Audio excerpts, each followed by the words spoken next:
എല്ലാവർക്കും നമസ്കാരം. നമ്മുടെ പുതിയൊരു അധ്യായത്തിലേക്ക് ഏവർക്കും സ്വാഗതം. നമ്മളെപ്പോഴും പറയുന്ന കാര്യമാണ് നാമജപവും ക്ഷേത്രദർശനവും. ഇത് രണ്ടും നമ്മുടെ ജീവിതത്തിൻ്റെ തന്നെ ഒരു ഭാഗമായിട്ട് മാറ്റണം. നിരന്തരം നമ്മൾ ചെയ്തുകൊണ്ടിരിക്കുക. നമ്മൾ ഏറ്റവും നല്ല കർമ്മങ്ങൾ ചെയ്താൽ അതിൻ്റെ ഫലം നമ്മൾ അതിനെക്കുറിച്ച് വ്യാകുലപ്പെടേണ്ട ആവശ്യമില്ല.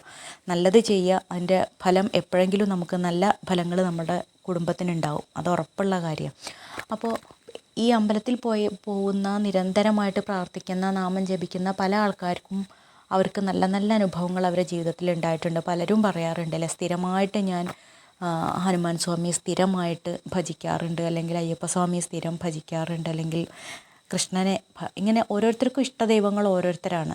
അപ്പോൾ നമുക്ക് ഇഷ്ടപ്പെട്ട ദൈവത്തിനെ നമ്മൾ നിരന്തരം പ്രാർത്ഥിച്ചുകൊണ്ടേ ഇരിക്കാറുണ്ട്, അവർക്ക് വഴിപാടുകൾ ചെയ്യാറുണ്ട്.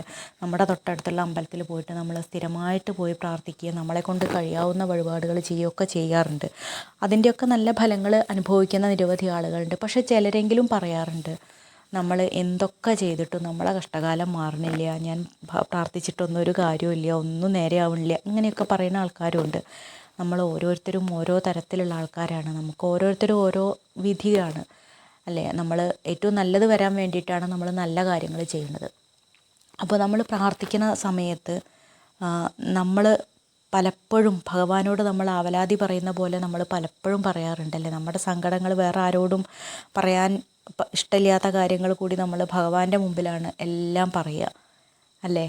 നമുക്ക് എന്തെല്ലാം പ്രശ്നങ്ങളുണ്ടെങ്കിൽ അതൊക്കെ പറയുന്നത് ഭഗവാനോടാണ്.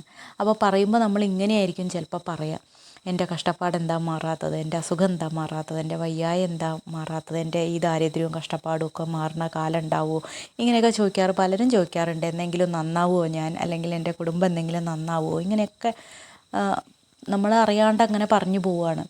ഇതിനൊക്കെ പകരമായിട്ട് നമുക്ക് ഇതൊക്കെ നല്ല രീതിയിലൊന്ന് മാറ്റി പറഞ്ഞു നോക്കൂ. നല്ലൊരു മാറ്റം നമുക്ക് തന്നെ അനുഭവപ്പെടും അല്ലേ.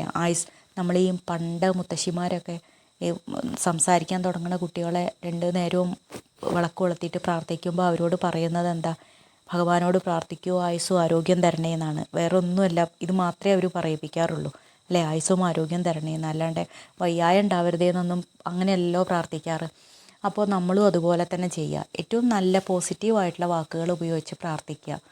എനിക്ക് എൻ്റെ കുടുംബത്തിന് എല്ലാവിധത്തിലുള്ള ഐശ്വര്യങ്ങളും ഉണ്ടാവണേ, എല്ലാ സാമ്പത്തിക അഭിവൃദ്ധി എൻ്റെ കുടുംബത്തിന് ഉണ്ടാവണേ, ഇങ്ങനെയൊന്ന് പ്രാർത്ഥിച്ചു നോക്കൂ.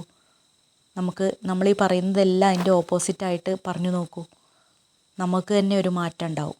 നമ്മളീ പറയുന്നതെല്ലാം നമുക്ക് എന്താണോ പറയുന്നത് അതാണല്ലോ നമ്മൾ പറയുന്നത് എന്താണോ അത് തന്നെയാണ് നമ്മളെന്ന് പറയാറില്ലേ. അപ്പോൾ നമ്മൾ നല്ലത് പറയുക, നല്ലത് പറഞ്ഞാൽ നമുക്ക് കിട്ടുന്നതും നല്ലത് തന്നെയായിരിക്കും.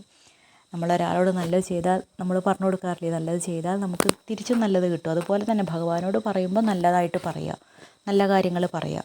ആയുസ്സും ആരോഗ്യം തരണേ എന്ന് പ്രാർത്ഥിക്കാം. കുടുംബത്തിന് എല്ലാവിധ മംഗളങ്ങളും ഉണ്ടാവണേ പ്രാർത്ഥിക്കാം. കുട്ടികൾക്ക് എല്ലാവിധ ഐശ്വര്യങ്ങളും ഉണ്ടാവണേ എന്ന് പ്രാർത്ഥിക്കാം.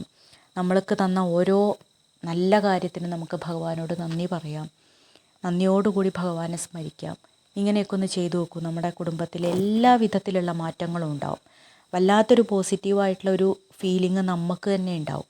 നമ്മൾ ഏറ്റവും ആദ്യം വേണ്ടത് നമ്മുടെ മനസ്സ് നന്നാക്കിയിരിക്കുക എന്നുള്ളതാണ്. നമ്മൾ സങ്കടങ്ങൾ മാത്രം എപ്പോഴും പറഞ്ഞുകൊണ്ടിരിക്കരുത്. നമുക്കുള്ള നല്ലതിനെക്കുറിച്ച് നമ്മൾ എപ്പോഴും ആലോചിക്കണം. നല്ലതിനെക്കുറിച്ച് ആലോചിക്കുമ്പോൾ മാത്രമേ കൂടുതൽ നല്ലത് നമുക്ക് വരുള്ളൂ. അപ്പോൾ എല്ലാവർക്കും നിങ്ങൾ ആഗ്രഹിക്കുന്ന ഓരോ നന്മകളും ഉണ്ടാവട്ടെ എന്ന് ഭഗവാനോട് ആത്മാർത്ഥമായിട്ട് പ്രാർത്ഥിച്ചുകൊണ്ട് മറ്റൊരു വിഷയവുമായി വീണ്ടും കാണാം. എല്ലാവർക്കും നന്ദി, നമസ്കാരം.